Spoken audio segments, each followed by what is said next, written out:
वंदे मातरम दोस्तों, welcome to रामास Gurukul. मैं हूं रामचंद्र और आप सबका स्वागत है यूट्यूब के इस ऑनलाइन प्लेटफॉर्म पे। दोस्तों, 26 मार्च को राजस्थान सेट का एग्जाम हुआ था और कुछ ही दिनों पहले जो है उसकी आंसर की रिलीज हुई थी, जो कि मैंने आप सब लोगों के साथ में डिस्कस भी की थी।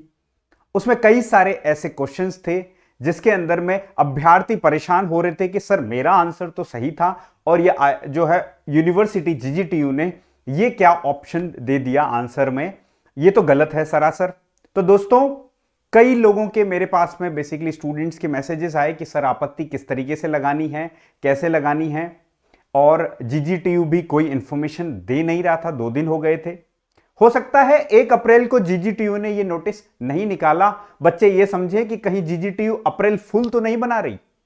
तो दोस्तों, आज 2 अप्रैल को जीजीटीयू ने एक प्रेस विज्ञप्ति जो है जारी कर दी है। उसके अंदर में उन्होंने पूरा प्रोसेस बताया है। सबसे पहले तो मैं आपको बता दूं, इस वीडियो के माध्यम से हम 2 चीजों का जो है बेसिकली जानेंगे, 2 चीजों की इंफॉर्मेशन जानेंगे। एक कि आपके फॉर्म्स में अगर कोई एरर है तो आप उस फॉर्म के एरर को करेक्ट कर सकते हो, और दूसरा, ऑब्जेक्शंस अगर आपको लगाने हैं किसी क्वेश्चन के ऊपर तो आप किस प्रकार से लगा सकते हैं। तो दोस्तों, जल्दी से इस सेशन को लाइक करिए, शेयर करिए, और अगर आपने रामास गुरुकुल के चैनल को सब्सक्राइब नहीं किया है तो सब्सक्राइब कर लीजिए, क्योंकि यहां पर आपकी तैयारी से जुड़ी हुई बहुत सारी इंपॉर्टेंट इंफॉर्मेशन मैं आप लोगों के साथ में इस प्लेटफॉर्म के माध्यम से साझा करता हूं। दोस्तों, आगे बढ़ने से पहले दोस्तों मैं कुछ बता देना चाहता हूं कि मैंने मैं वर्तमान में सीनियर रिसर्च फेलो हूं और मैंने 3 बार नेट जेआरएफ कर रखी है। साथ ही साथ सिविल सर्विसेज मेंस 3 बार दे रखा है और आरएस की मुख्य परीक्षा 4 बार दे रखी है, जिसमें से 2 बार मुझे जो है साक्षात्कार का अनुभव भी रहा है। उसी के साथ साथ असिस्टेंट प्रोफेसर, जिसकी आप नेट और सेट निकालने के बाद में ड्रीम कर रहे हैं, तो असिस्टेंट प्रोफेसर आरपीएससी और यूपीएचईएससी का जो है असिस्टेंट प्रोफेसर 2021 का इंटरव्यू देने का मुझे अनुभव है। यूपी में मेरे इंटरव्यू में मार्क्स भी हाईएस्ट आए थे 27-30 में से, और आरपीएससी का अभी जो है इंटरव्यू का स्कोर साझा नहीं हुआ है। चलिए दोस्तों, आगे बढ़ते हैं और जानते हैं इस पूरे सेशन के अंदर में किस तरीके से हम जो है फॉर्म्स को जो है करेक्ट कर सकते हैं। सबसे पहले वो जानते हैं। देखिए, फॉर्म्स जो है करेक्ट करने का आपको अगर मैं बताऊं तो इन्होंने एक विंडो दे रखा है 5 अप्रैल से 7 अप्रैल तक। देखिए, 5 अप्रैल सुबह 10 बजे से 7 अप्रैल मध्य रात्रि जो है 12 बजे से पूर्व आपको जो है अपने एसएसओ पोर्टल के ऊपर जाना है और वहां पर आप करेक्शंस कर सकते हैं। एक एक करके जानते हैं क्या क्या करेक्शन नहीं कर सकते हो।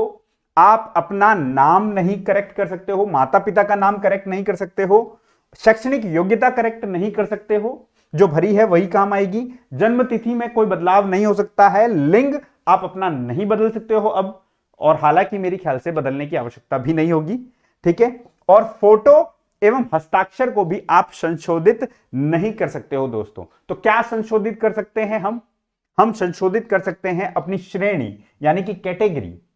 उसके बाद में उसकी कोई उपश्रेणी अगर आपने गलत भर दी हो, वैवाहिक स्थिति, मान लीजिए सेट हुआ 26 मार्च को और आपकी जो है शादी हो गई और आपने पंजीकृत करवा लिया है और अब आप मैरिटल स्टेटस चेंज करना चाहते हो तो वो कर सकते हो। दोस्तों, क्या इसके लिए कोई शुल्क लगेगा? जी हां, एक निर्धारित शुल्क है। कितना?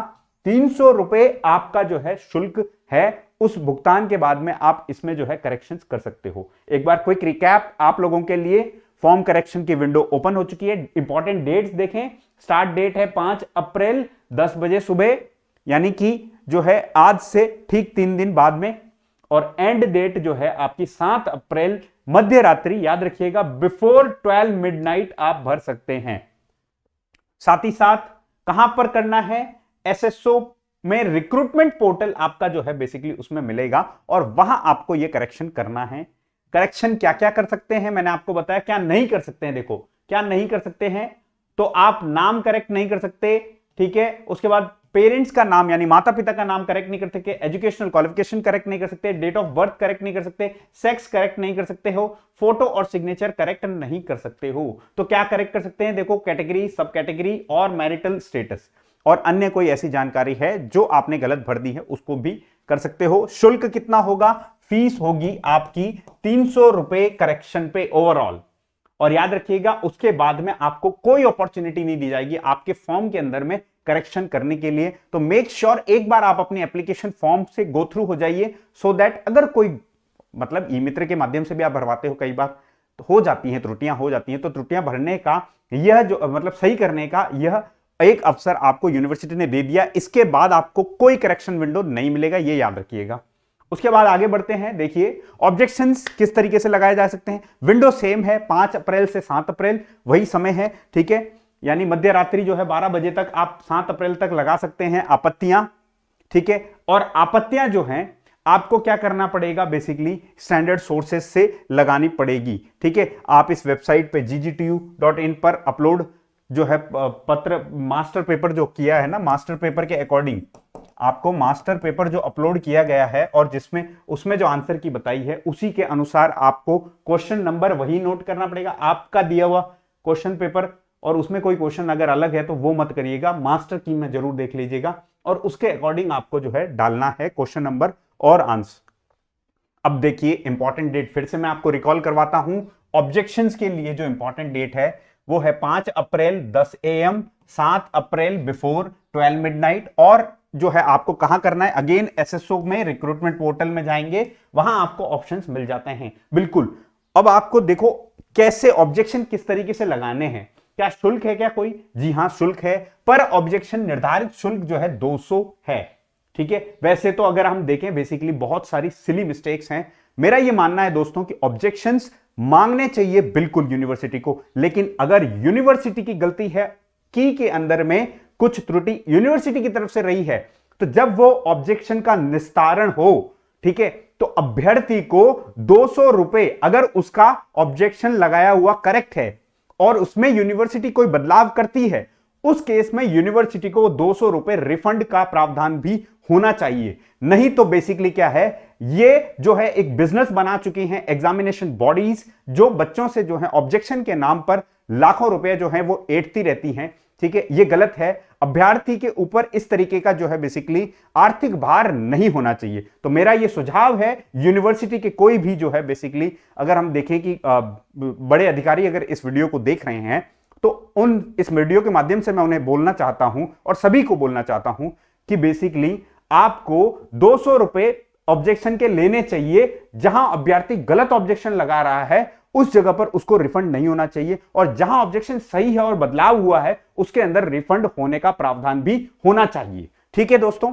तो चलिए मैं आपको डिटेल में बताता हूं। आप अपने एसएसओ आईडी से लॉगिन करेंगे और वहां पर बेसिकली क्या है, आप जो है क्या क्या रिक्वायर्ड हैं ऑब्जेक्शन के लिए। देखो, आपको मैं क्लियर बताता हूं बहुत आसान शब्दों के अंदर में। आपको सबसे पहले स्टैंडर्ड बुक्स को कोट करना है। स्टैंडर्ड बुक्स कौन कौन सी हैं? देखो, एनसीईआरटी आपकी एक स्टैंडर्ड किताब मानी जाएगी, ठीक है। एनसीईआरटी आपकी एक स्टैंडर्ड किताब मानी जाएगी। भाई आरबीएससी की बोर्ड की कोई बुक है, बोर्ड की बुक है, तो वो भी क्या है, मानक मानी जाएगी, स्टैंडर्ड मानी जाएगी। उसके साथ ही साथ आप अगर कोई रेफरेंस बुक है, रेफरेंस टेक्स्ट बुक बोल रहा हूं मैं, जो कि आपके यूनिवर्सिटी में चलती हैं, यूनिवर्सिटी में चलती हैं या फिर यूजीसी के मानदंड को के आधार पर वो किताब बनी हुई है, स्टैंडर्ड गाइड्स नहीं, गाइड्स नहीं है, गाइड्स जो हैं वो स्टैंडर्ड नहीं कहलाएंगी दोस्तों। उसको कोट मत करना, अपने पैसे बर्बाद मत करना। अगर आपके पास में स्टैंडर्ड सोर्सेज हैं तभी आपको ये सारी भरनी है, ठीक है। जो आपके यूनिवर्सिटी में BA first year, second year, third year, MA first year, second year के अंदर में जो भी आपके बुक्स चलती हैं या पीएचडी में चलती हैं, उन्हीं किताबों को, स्टैंडर्ड सोर्सेज को लेकर के आपको चलना है। और मल्टीपल सोर्सेज के अंदर आप जो है बेसिकली प्रूफ डाल सकते हैं, ठीक है। अब आप कैसे डालेंगे? देखिए क्या प्रोसेस क्या होगा। प्रोसेस ये होगा, आपको सबसे पहले बुक का नाम लिखना है, ठीक है, बुक नेम लिखना है। उसके बाद में ऑथर्स नेम, ठीक है, उसके बाद में आपको ऑथर का नेम लिखना है। तीसरा जो है पब्लिशर्स नेम, किस पब्लिकेशन का है। चौथा आपको लिखना है ईयर ऑफ पब्लिकेशन, किस संस्करण कौन सा ईयर में किया है, और पांचवा किस पेज नंबर पर वो प्रूफ है। देखो मैं सिंपल सा आपको बताता हूं एक सही तरीका।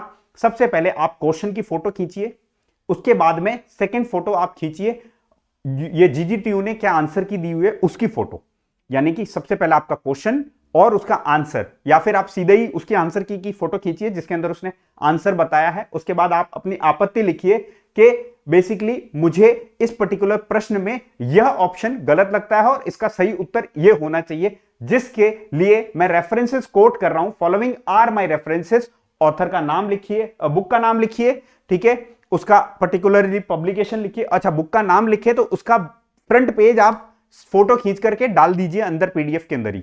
उसके साथ साथ में ऑथर्स का नेम, ठीक है, वो ऑथर वाला पेज जहां पर संस्करण वगैरह ये सारी डिटेल आती है उसकी फोटो खींचो और लगा दो साथ में। उसके बाद में पब्लिशर वो वहीं पे आ जाएगा, उसी के अंदर ही पब्लिशर भी। अब ईयर ऑफ पब्लिकेशन भी उसी में आ जाएगा। अब बारी आई कि आपका कौन सा टेक्स्ट है किस पेज पे है, तो आपको पेज नंबर वहां कोट करना है। उस पेज का फोटो लीजिए, पहले ब्रॉड जिसके अंदर पेज नंबर आ जाए उसका फोटो लीजिए। उसके बाद अगर आपको लगता है कि बेसिकली उसके अंदर क्लियर टेक्स्ट नहीं आया है तो आप जूम आउट करके, जूम इन करके, ठीक है, उसको प्रॉपर तरीके से जो है फोटो लीजिए ताकि सामने वाले को दिख जाए कि ये एक स्टेटमेंट है, और उसको आप हो सके तो फोटोकॉपी करवाइए और उसको हाईलाइट कर दीजिए ताकि आपको लगे कि हाँ ये टेक्स्ट है जिसके आधार पर मैं अपना ऑब्जेक्शन रेज कर रहा हूं, सो दैट आपका ऑब्जेक्शन बिल्कुल स्ट्रीमलाइन होके और एकदम करेक्टली जो है अपलोड हो जाएगा और माना जाएगा दोस्तों, ठीक है।